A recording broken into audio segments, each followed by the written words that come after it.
नमस्कार दोस्तों, स्वागत है आप सबका भद्रा आईएएस एकेडमी में। आज के सेशन में हम लोग बहुत इम्पॉर्टेंट एक टॉपिक डिस्कस करने वाले हैं।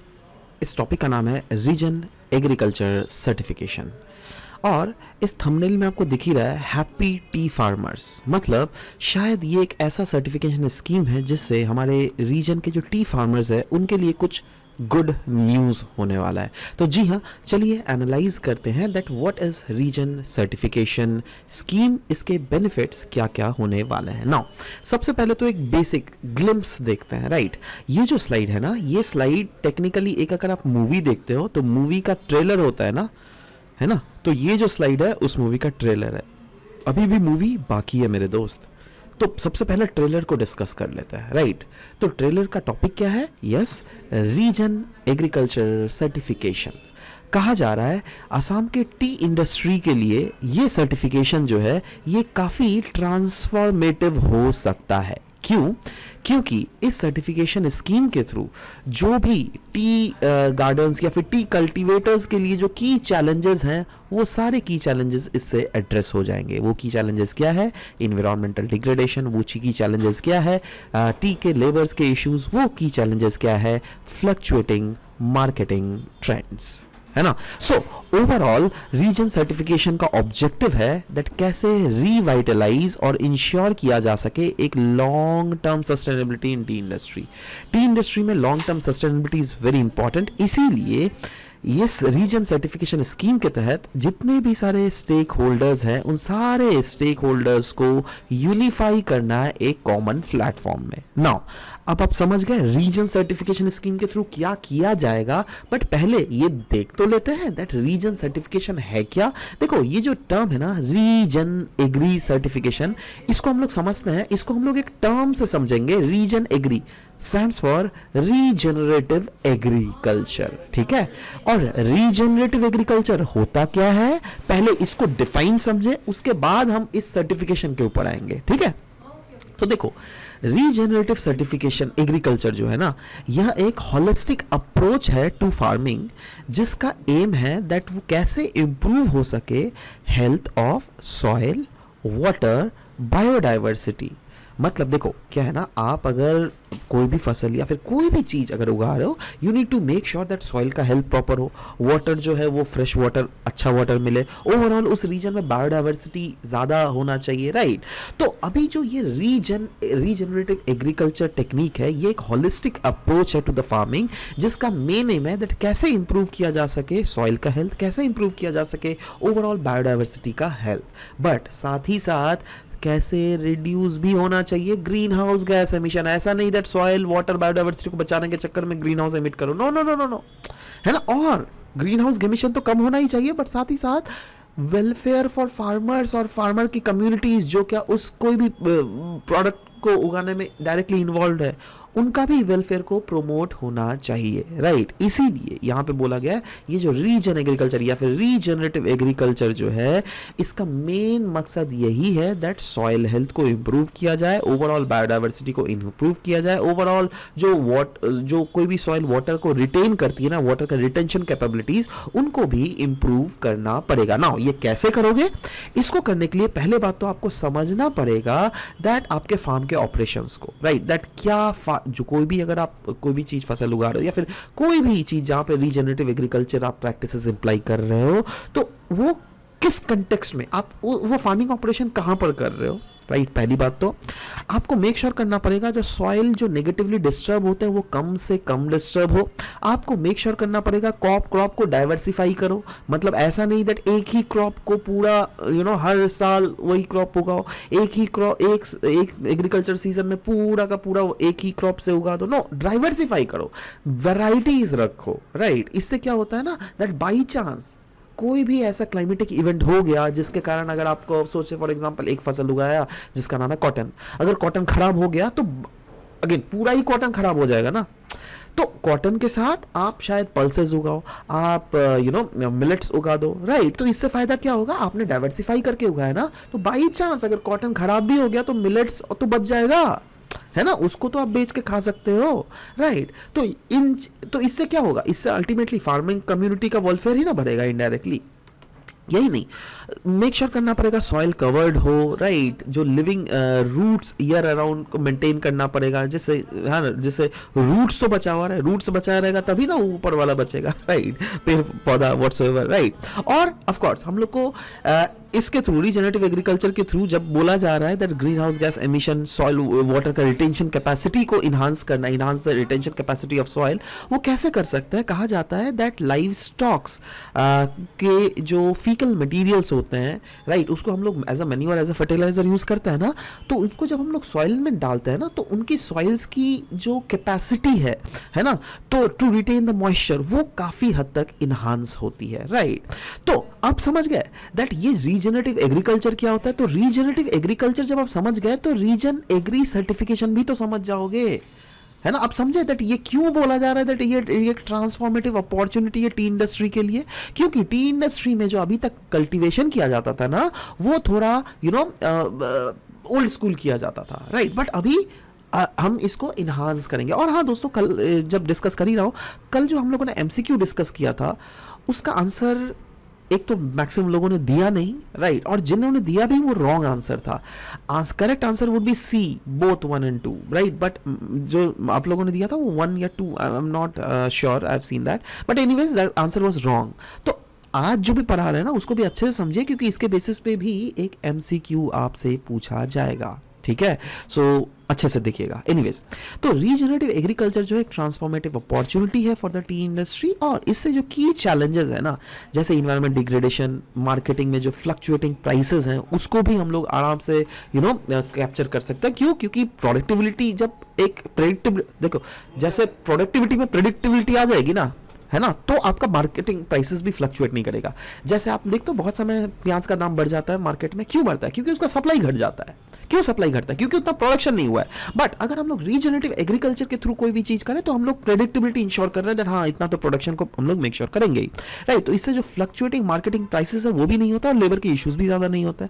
मतलब लॉन्ग टर्म सस्टेनेबिलिटी ये कोई भी चीजों को प्रोवाइड करता है। और यहाँ पे क्योंकि हम लोग बात कर रहे हैं टी इंडस्ट्री के कंटेक्स्ट में, तो yes we can make sure that आने वाले समय में टी इंडस्ट्री को ये रिवाइटलाइज और लॉन्ग टर्म सस्टेनेबिलिटी की ओर ले जाएगा। और इसके तहत हम लोग एक होलिस्टिक अप्रोच के तहत देखेंगे, क्योंकि इसका एम है to unify all the stakeholder on the common platform. Common platform में हर एक स्टेक होल्डर जिससे आ सके और ये कर सके। तो हम लोग देखते हैं की objectives and benefits of regenerative agriculture. देखो यहाँ पे हम लोग 4 एस्पेक्ट्स में डील करेंगे। पहला सस्टेनेबिलिटी एंड सॉइल हेल्थ, दूसरा इकोनॉमिक वायबिलिटी, तीसरा क्लाइमेट रेजिलियंस, और चौथा ग्लोबल मार्केट अलाइनमेंट के तहत, राइट। तो सबसे पहले हम लोग बात करते हैं सस्टेनेबिलिटी एंड सॉइल हेल्थ के बारे में। Now sustainability and soil health की अगर बात करें तो यस, ये रीजनरेटिव एग्रीकल्चर अगर हम लोग प्रैक्टिसेस इंप्लाई कर रहे हैं ना, तो हम लोग मेक श्योर कर सकते हैं दैट सॉइल के हेल्थ को रीस्टोर किया जा सके, ठीक है। क्योंकि हम लोग लाइव स्टॉक का इस्तेमाल कर रहे हैं, तो लाइव स्टॉक के जो फीकल मटेरियल उसको हम लोग as a manure, as a fertiliser इस्तेमाल करेंगे, राइट। कहीं ना कहीं हमको कंजर्व करना पड़ेगा वाटर, और साथ ही साथ इन्हांस करना पड़ेगा बायोडाइवर्सिटी को। देखो वही चीज़ है ना दैट अगर हम लोग ज़्यादा केमिकल इनपुट्स नहीं इस्तेमाल कर रहे हैं, ये सब इस्तेमाल कर रहे हैं, तो वाटर रिटेंशन कैपेसिटी तो बढ़ रहा है। अभी थोड़ी देर पहले तो हम लोगों ने बात किया, राइट। तो वाटर रिटेंशन कैपेसिटी बढ़ेगा तो इनडायरेक्टली वाटर भी तो कंजर्व होगा ना, कम से कम हम लोग वाटर इस्तेमाल करेंगे। और साथ ही साथ बायोडाइवर्सिटी भी काफ़ी हद तक we can utilise it, right. We need to move away from intensive monoculture farming, right. Intensive monoculture farming मतलब क्या होता है दैट अगर आप एक बहुत बड़ा एग्रीकल्चर पैच ऑफ लैंड में अगर सेम क्रॉप्स उगा रहे हो, then that is the monoculture farming, right. और यहां पर तो इसका तो एम ही है रीजनरेटिव एग्रीकल्चर का दैट क्रॉप्स को हम लोग को डाइवर्सिफाई करना पड़ेगा। मतलब एक क्रॉप्स के ऊपर रिलायंट नहीं रखना पड़ेगा, हम लोग को डाइवर्सिफाई मैक्सिमम क्रॉप्स को उगाना पड़ेगा, राइट।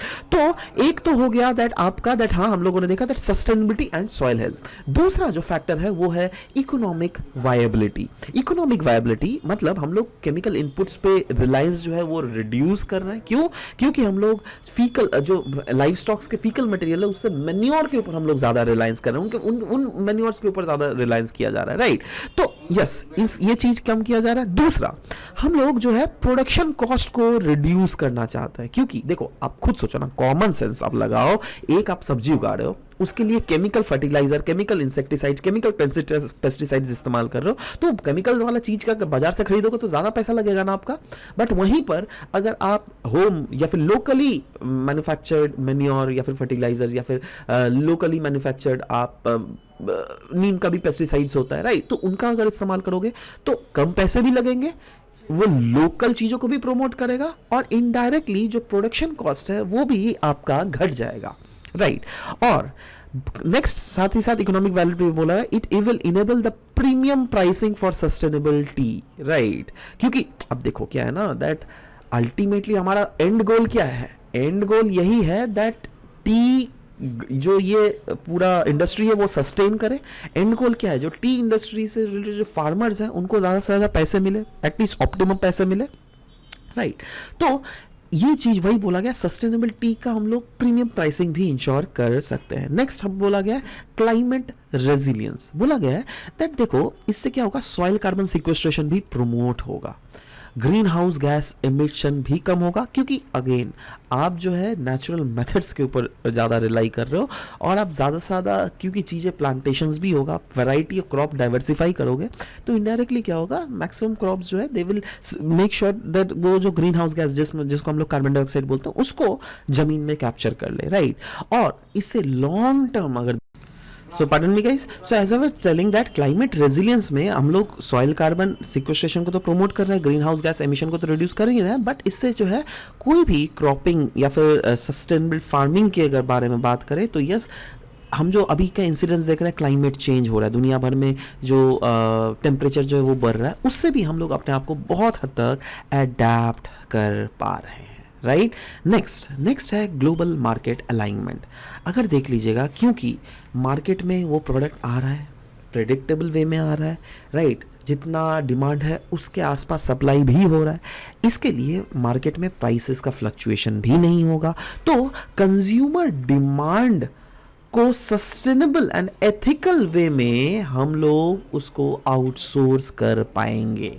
इससे फार्मर्स को ज़्यादा से ज़्यादा इनकम भी होगा और कहीं ना कहीं अगर देख लीजिएगा इस पूरा इंडस्ट्री, क्योंकि अभी हम लोग किस इंडस्ट्री के बारे में बात कर रहे हैं, टी इंडस्ट्री के बारे में, तो टी इंडस्ट्री भी बहुत हद तक सस्टेनेबल वे में ग्रो भी करेगी, राइट। सो सवाल होता है दैट ये जो रीजनरेटिव एग्रीकल्चर जो जिसके बारे में अभी हम लोगों बात किया, उसके फायदे के बारे में बात किया, तो इसको अगर सर्टिफाई किया जाए, जैसे कोई भी प्रोडक्ट के लिए इसको सर्टिफिकेशन दे दिया गया दैट हाँ इस प्रोडक्ट को रीजनरेटिव एग्रीकल्चर के थ्रू उगाया गया है, तब आपके दिमाग में क्या आएगा, अच्छा रीजनरेटिव एग्रीकल्चर मतलब यहाँ पर शायद कम से कम केमिकल इनपुट्स का इस्तेमाल किया होगा, यहाँ पे शायद फार्मर्स को ज़्यादा से ज़्यादा बेनिफिट होगा, इन्वायरमेंट सस्टेनेबिलिटी मेथड होगा, तो ऑब्वियस सा बात है आप उस प्रोडक्ट को खरीदना ज़्यादा पसंद करोगे, ठीक है ना।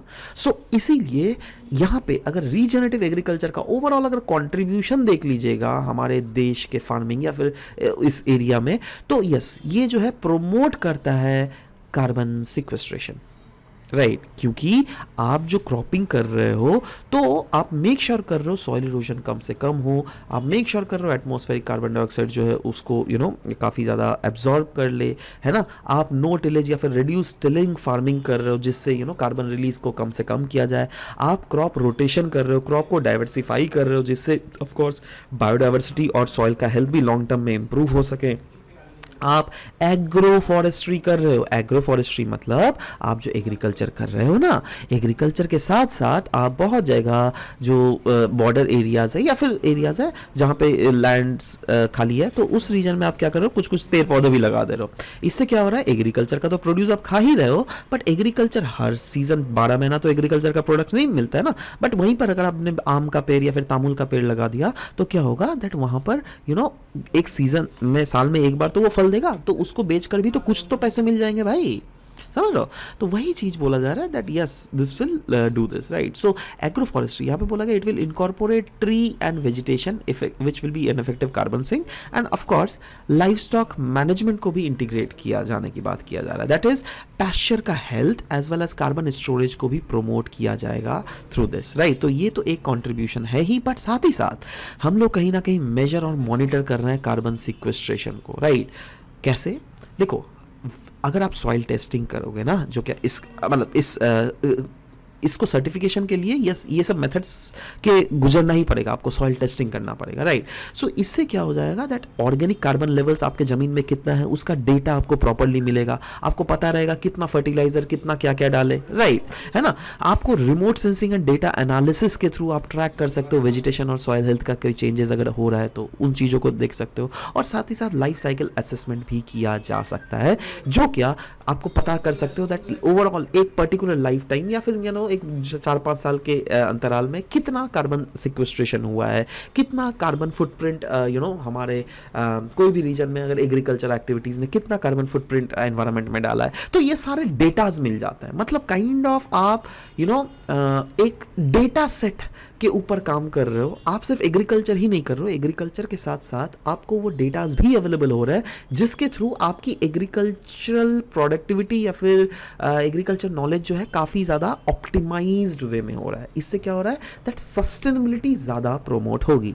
Next is linking farmers to carbon market. Now carbon market से भी लिंक करना है फार्मर्स को। नाउ अब एक चीज़ मैं ज़रूर से बता देना गाइस दैट आपका मेंस का टॉपिक अगर देख लीजिएगा तो वहाँ पर क्लियरली मेंशन्ड है दैट क्या क्या टेक्नोलॉजिकल मतलब एग्रीकल्चर में क्या क्या टेक्नोलॉजिकल यूजेजेस किया जा रहा है, right. So that is something which is there in your main syllabus, so make sure that ये टॉपिक को तो बिल्कुल ना छोड़ो, राइट। और अगेन ये regenerative agriculture certification, this can directly be asked in your prelims as well, right? So you cannot leave it at any cost.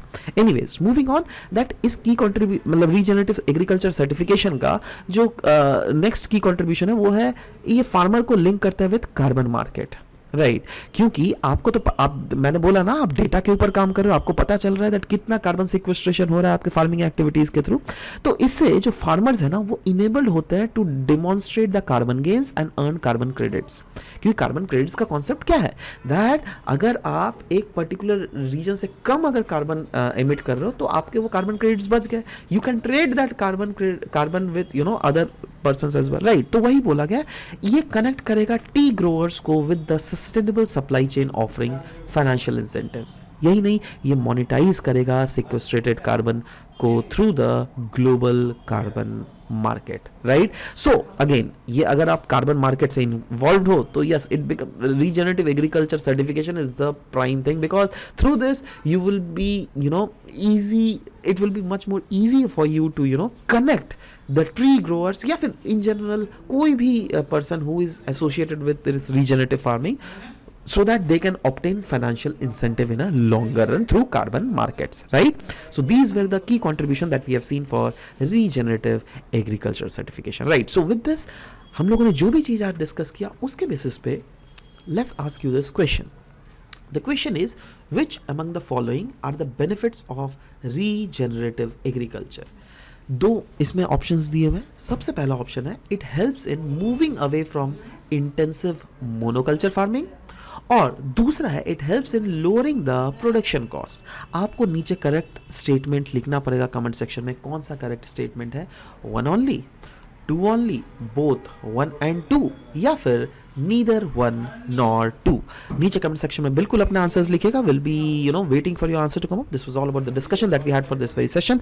मिलते हैं आप सबके साथ नेक्स्ट सेशन में। Till then bye bye, take care and thank you guys, thank you for listening to the whole video, thank you very much.